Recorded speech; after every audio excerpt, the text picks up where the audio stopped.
Assalamualaikum warahmatullahi wabarakatuh. Saya Jeffrey Irwanto dari kelompok 4. Tujuan perencanaan proyek. Secara umum tujuan RPL yaitu menghasilkan output yang kinerjanya tinggi, biaya rendah, dan waktu penyelesaian yang tepat.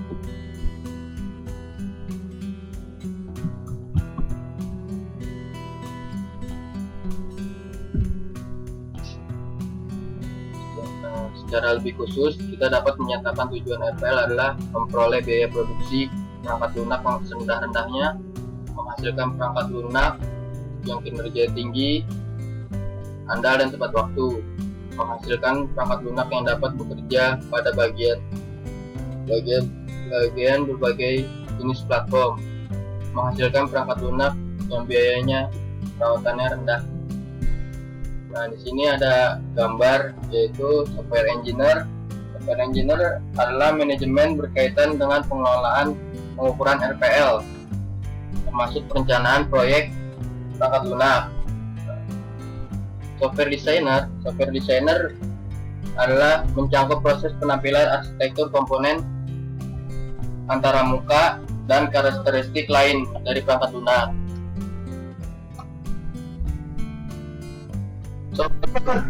Software construction adalah berhubungan dengan detail pengembangan perangkat lunak, termasuk algoritma, pengkodean, pengujian, dan pencarian kesalahan. Software testing yang meliputi pengujian keseluruhan perangkat lunak yang digunakan. Software maintenance yang mencakup upaya-upaya perawatan ketika perangkat lunak telah dioperasikan. Software configuration management berhubungan dengan usaha perubahan konfigurasi perangkat lunak untuk memenuhi kebutuhan tertentu. Software requirement yang berhubungan dengan spesifikasi kebutuhan dan persyaratan perangkat lunak. Software engineer process yaitu berhubungan dengan implementasi, definisi, pengukuran, pengelolaan, perubahan, perbaikan, semua proses rekayasa perangkat lunak.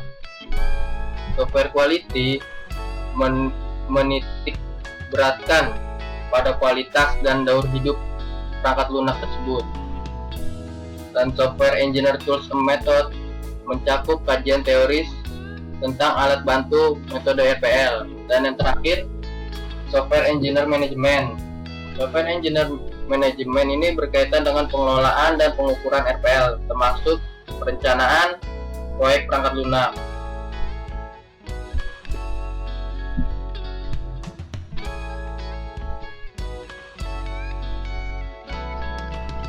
Perencanaan proyek rekayasa perangkat lunak dari berbagai sudut pandang kurang lebih memiliki tujuan sebagai berikut, yaitu sebagai project manager, anggota tim proyek, manajer senior, dan stakeholder. Perencanaan proyek rekayasa perangkat lunak membahas berbagai tindakan atau pekerjaan yang perlu dilakukan oleh semua yang terlibat dalam satu proyek, termasuk dokumen sebaiknya yang dibuat.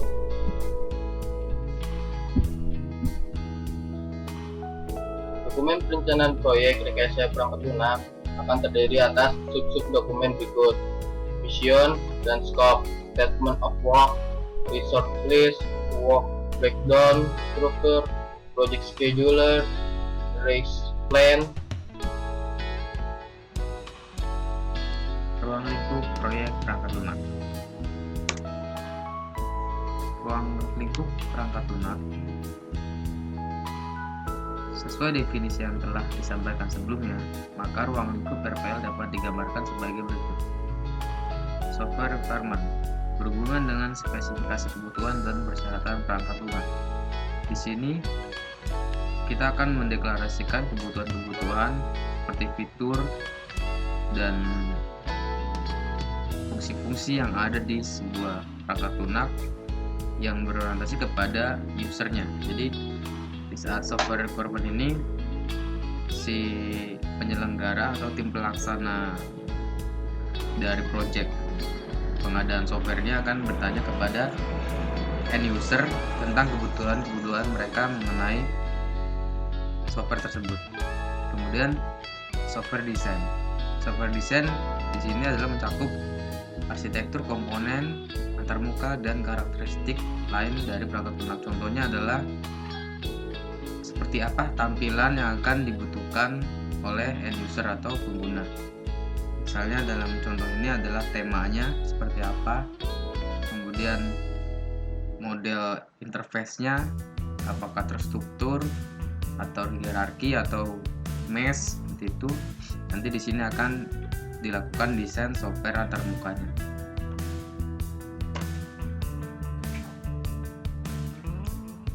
Kemudian software construction.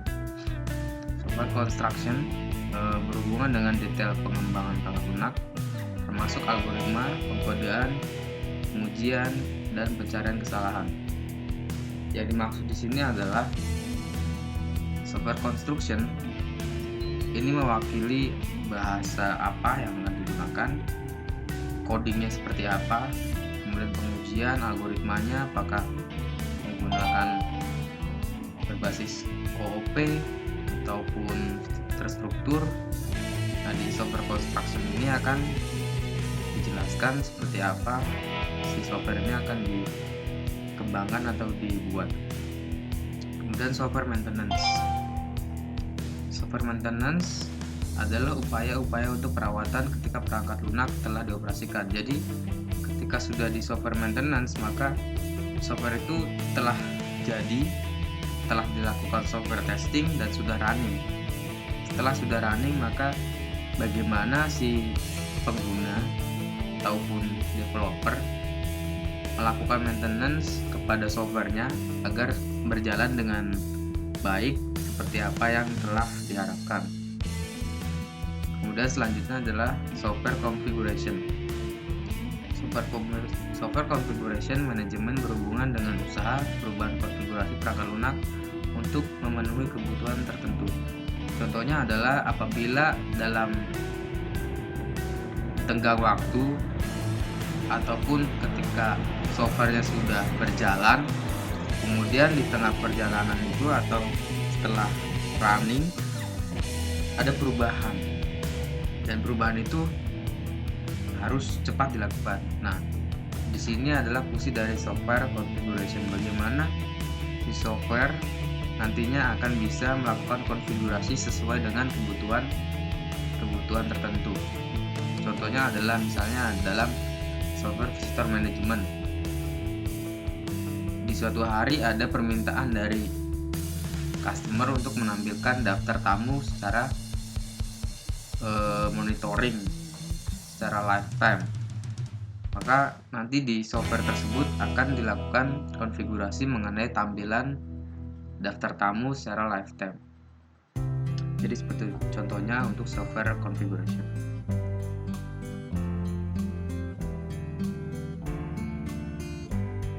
Selanjutnya adalah software engineering management. Software engineering management berkaitan dengan pengelolaan dan pengukuran RPL, termasuk perencanaan proyek perangkat lunak.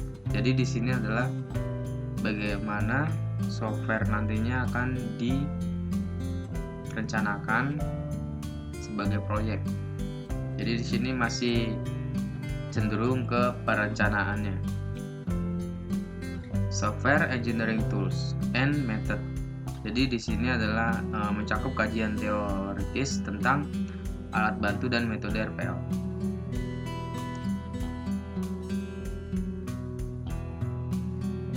Poin selanjutnya adalah software engineering process.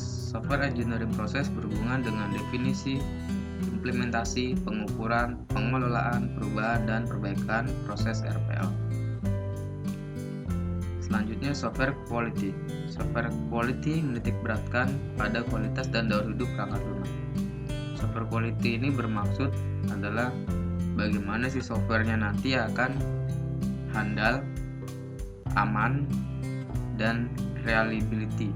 Bagaimana si software ini nantinya akan bisa mencakup semua kebutuhan user, tidak memberatkan kinerja hardware, dan cepat saat diimplementasi. Jadi lebih cenderung ke kualitas si software itu seperti apa. Apakah dia cepat atau lambat, dia berat atau ringan, seperti itu. Aktivitas pertama dalam perencanaan perangkat lunak adalah penentuan ruang lingkup perangkat lunak. Fungsi dan kinerja yang dialokasikan untuk perangkat lunak selama rekayasa sistem seharusnya ditaksir untuk membentuk sebuah ruang lingkup proyek yang jelas dan dapat dimengerti pada tingkat manajemen dan teknis.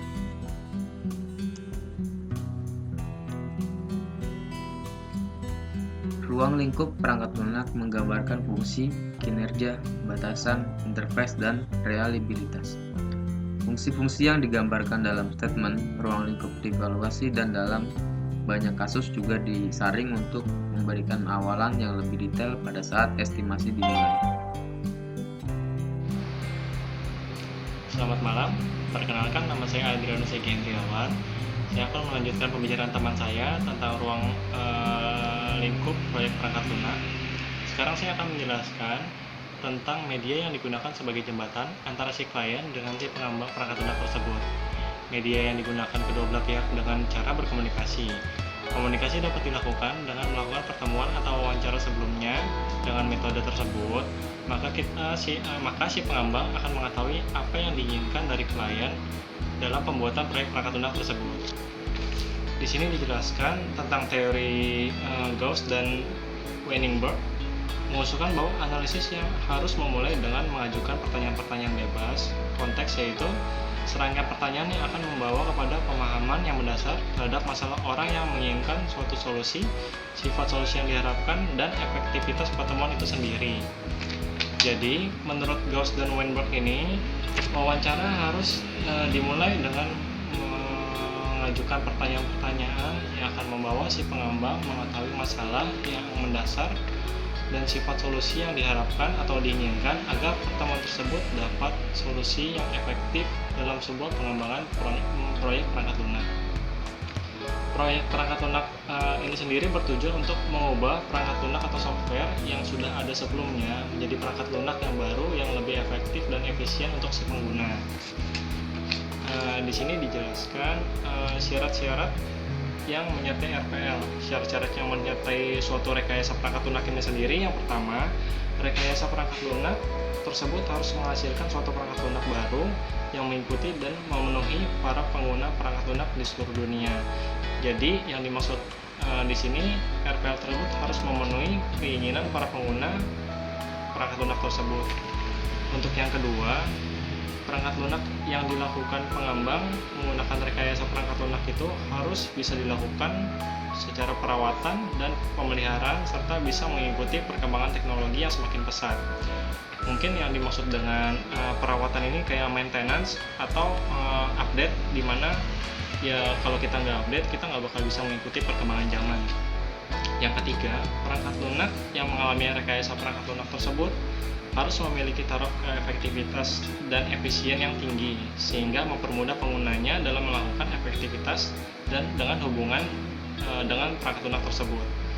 Berarti perangkat lunak tersebut harus seunik mungkin dan berbeda dari perangkat lunak yang lain dan tidak membuat penggunanya kesulitan, karena tujuan penggunaan perangkat lunak ini sendiri yaitu untuk mempermudah kita.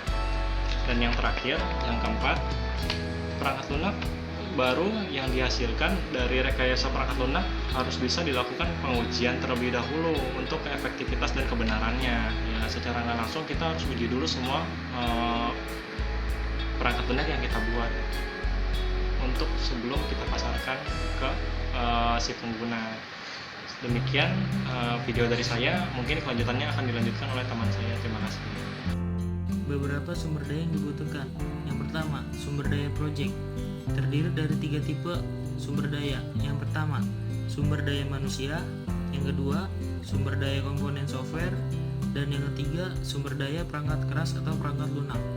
Sumber daya manusia yang dimaksud di sini yaitu mengevaluasi ruang lingkup serta memilih kecakapan yang dibutuhkan untuk menyelesaikan pengembangan sistem. Dan sumber daya software yaitu reusable komponen. Reusable adalah kreasi dan pengguna kembali ke blok bangunan perangkat lunak. Blok-blok tersebut harus dikatalogkan dan distandarisasi untuk aplikasi yang mudah dan divalidasi untuk integrasi. Kategori sumber daya. Kategori sumber daya di sini sama dengan kategori sumber daya proyek yang tadi. Sumber daya manusia, sumber daya komponen software, dan kategori ketiga yaitu sumber daya perangkat keras dan perangkat lunak. Sumber daya yang dibutuhkan. Ada 4 sumber daya yang dibutuhkan. Yang pertama, off-the-shelf component. Software yang ada dapat diambil atau diperoleh dari pihak ketiga dan sudah dibangun internal. Yang kedua, full experience component.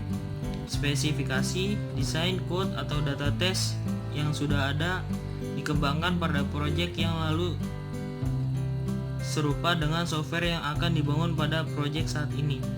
3. Partial experience component, yaitu spesifikasi yang ada, code, desain, dan uji perlu dimodifikasi. 4. New component, yaitu software yang harus dibangun dari awal oleh tim software untuk kebutuhan proyek sekarang. Environment resource, lingkungan yang mendukung proyek software disebut juga software engineering environment atau SEE, merupakan inkorporasi menggabungkan dari software dan hardware. Software project estimasi. Yang pertama, agar meraih cost atau biaya dan usaha atau effort estimasi yang reliable, maka ada sejumlah pilihan yang dapat dipertanggungjawabkan. Yang pertama, menunda estimasi. Yang kedua, menggunakan estimasi pada proyek yang mirip. Yang ketiga, menggunakan teknik dekomposisi. Yang keempat, menggunakan satu atau lebih model empiris bagi estimasi biaya atau usaha. Estimasi proyek perangkat lunak, yaitu estimasi biaya dan usaha perangkat lunak tidak akan pernah menjadi ilmu pasti. Variabel yang terlalu banyak, manusia, teknik, lingkungan, politik, dapat mempengaruhi biaya dan usaha akhir yang diaplikasikan untuk mengembangkannya. Ada sejumlah pilihan untuk mencapai estimasi biaya dan usaha yang dapat dipertanggungjawabkan. Yang pertama, menunda estimasi sampai akhir proyek estimasi atau estimasi akurat 100% bila proyek sudah selesai. Yang kedua, mendasarkan estimasi pada proyek-proyek yang mirip yang sudah dilakukan sebelumnya. Yang ketiga, menggunakan teknik dekomposisi yang relatif sederhana untuk melakukan estimasi biaya dan usaha proyek. Yang keempat, menggunakan satu atau lebih model MPIS bagi estimasi usaha dan biaya PL. Selanjutnya kita membahas mengenai teknik dekomposisi. Teknik dekomposisi didasarkan pada sejumlah hal. Yang pertama, tingkat di mana perencanaan telah dengan tepat mengestimasi ukuran produk yang akan dibuat. Yang kedua, kemampuan untuk menerjemahkan estimasi ukuran ke dalam kerja manusia, waktu, kalender, dan dolar. Di sini yang dimaksud dengan ukuran ke dalam kerja manusia, waktu, kalender, dan dolar ini, kerja manusia itu meliputi sumber daya manusia yang menjalankan bagaimana proyek perangkat lunak tersebut. Waktu kalender yang dimaksud adalah time management atau schedule time, perencanaan waktu, dan dolar itu yang dimaksud dolar adalah biaya. Yang ketiga, tingkat di mana rencana proyek mencerminkan kemampuan tim perangkat lunak. Yang keempat, stabilitas syarat produk serta lingkungan yang mendukung usaha pengembangan perangkat lunak.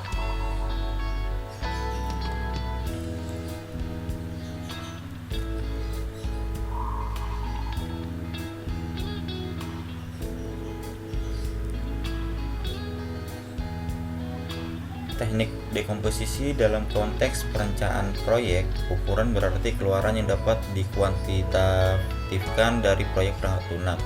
Bila dilakukan pendekatan langsung, ukuran dapat diukur dalam LOC. Tetapi bila dipilih pendekatan tidak langsung, ukuran dihadirkan sebagai FP.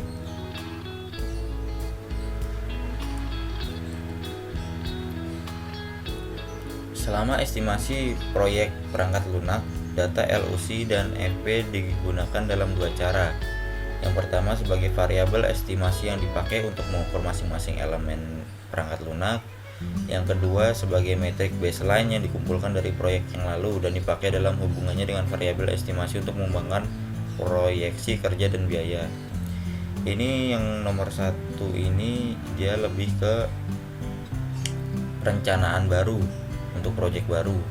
Yang kedua ini untuk nomor 2 ini untuk menggantikan proyek yang sudah ada.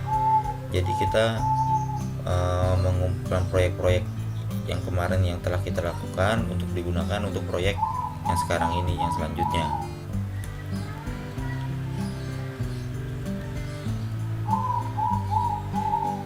Teknik estimasi LOC dan FP berbeda di dalam tingkat detail yang dibutuhkan untuk dekomposisi dan target pembagian. Bila LOC digunakan sebagai variabel estimasi, dekomposisi menjadi sangat penting dan sering dipakai untuk tingkat yang dapat dipertanggungjawabkan.